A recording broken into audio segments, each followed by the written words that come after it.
пасхальный зайчик и дождь весенних красок. В одном зеленом лесу, где березки качаются от малейшего ветерка, где просыпаются цветы и поют ручейки, жил-да был пасхальный зайчик. Он был не простой, а особенный. Именно он каждый год раскрашивал яйца к Пасхе, складывал их в свою большую плетеную корзинку и относил к домикам людей, что жили на опушке у самого края леса. Каждую весну зайчик начинал готовиться заранее.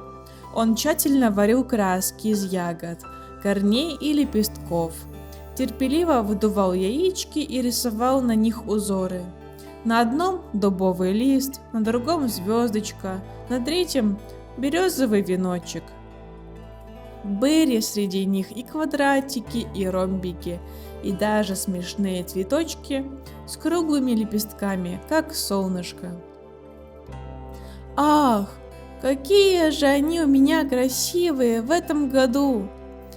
Радостно приговаривал зайчик, расставляя яички на лавочке у домика. «Пусть подсохнут до утра, а завтра я отнесу их к людям».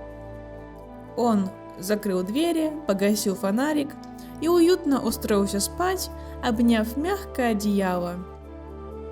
А ночью над лесом задернуло тучки. Пришел весенний дождик, тихий, моросящий, почти шепчущий. Он не стучал, а будто гладил листочки, оставляя на них крошечные бусинки воды. Он прошелся по лужайкам, по цветам, по крыше домика зайчика и добрался до яиц, оставленных на лавке.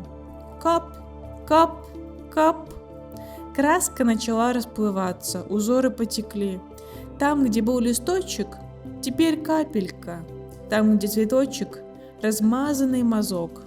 А кое-где краска собралась в миленькие точечки, будто кто-то нашептал: «Пусть будет горошек».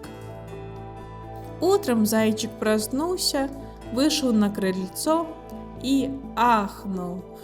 «Ой, беда, мои узоры!» — воскликнул он. «Краски растеклись, что же теперь делать?» Он бросился в кладовую и нашел только одну баночку краски, красную гуашь. Немного, совсем чуть-чуть. Он вздохнул, опустил кисточку и начал красить оставшиеся яйца в красный цвет, один за другим, пока краска совсем не закончилась. Половина яиц теперь просто красные, без узоров, а вторая половина в капельках, точечках да мазках, будто кто-то плакал над ними. «Что же мне делать? Отнести или стыдно нести?» – переживал зайчик. Зайчик сел на лавочку, уткнулся в лапки и вдруг услышал, как ветерок коснулся его уха и прошептал: «Все хорошо, зайчик, все так, как и должно быть. Неси их людям, это будет новой радостью». Он поднял уши, моргнул, задумался, и вдруг сердечко его стало легким, как лепесток. Он улыбнулся, собрал яйца и пошел по лесной тропинке к домикам людей. Наступило светлое утро Пасхи. Солнышко встало рано и осветило весь мир мягким золотом. Люди открывали двери и на пороге находили плетеные корзинки с яйцами, красными и необычными, в капельках и точках. «Мама, смотри!» — воскликнула маленькая девочка, прижимая к сердцу одно из яиц. «Это кто-то, наверное, плакал от счастья, и его слезки стали узором».